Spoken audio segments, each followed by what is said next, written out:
let's talk about something most people pretend not to see. When we think of homelessness in Australia, we imagine someone sleeping under a bridge, someone far away from our world. But that's outdated. Today's homelessness isn't just rough sleepers. It's the cleaner who opens your gym at 5 a.m. It's the Uber driver who drops you home at night and then parks somewhere quiet to sleep. It's the 22-year-old student who lives in a storage unit because it's cheaper than rent. Over 122,000 Australians are homeless right now, and around 90% of them are not on the streets. They're couch surfing, sleeping in cars, temporary shelters, even tents in friends' backyards. 1 in 7 people experiencing homelessness is a child. A woman in Adelaide told a local radio station she sleeps in a Toyota because after her rent went up to $180 a week, she simply couldn't afford it anymore. She showers at the public library at 6 a.m. before people arrive. She goes to work every day at a pharmacy. She's serving customers, recommending vitamins, smiling, while secretly wondering if her car battery will last till winter. In Perth, a chief working full-time at a restaurant lives in a caravan park with 2 other hospitality workers. They split the cost, rotate mattresses, and take turns sleeping on the floor. We cook $50 steaks for people, he said, then go home and eat instant noodles in a shed.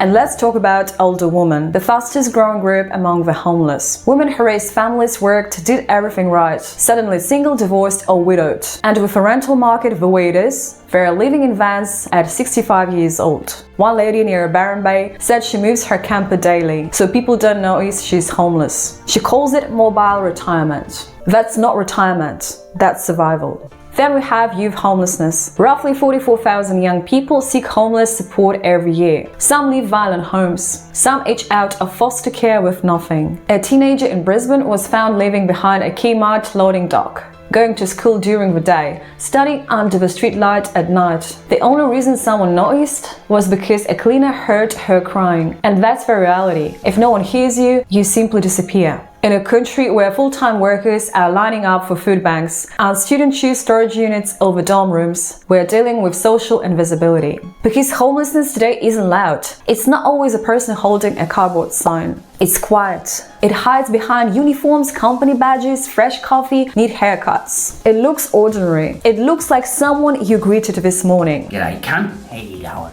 Charities say many struggling Australians avoid seeking help because they are ashamed. One community worker said, "I meet people who sleep in their cars, but still ask me to walk them around the block before entering the shelter, so nobody sees." Another case in Sydney involved a single father of 2 who works as a bus driver. To keep his kids in school, he rotates between 3 different relatives' couches. The kids think it's a fun sleepover challenge. He calls it running out of favors. And if you think this problem is limited to the margins, think again. A survey found almost half of renters worry they could be homeless within 3 pay cycles if they lost their job. 3 paychecks away from the edge. That's not a rare tragedy. That's a national warning. Because when the cost of living grows faster than wages, the basic housing become a luxury item. Experts warn, if drastic changes aren't made to housing availability and support services, country is heading towards a new category. It's the working homeless generation. People fully employed yet living without a secure home. Not because they made bad choices, but because home has been redefined as something you have to win.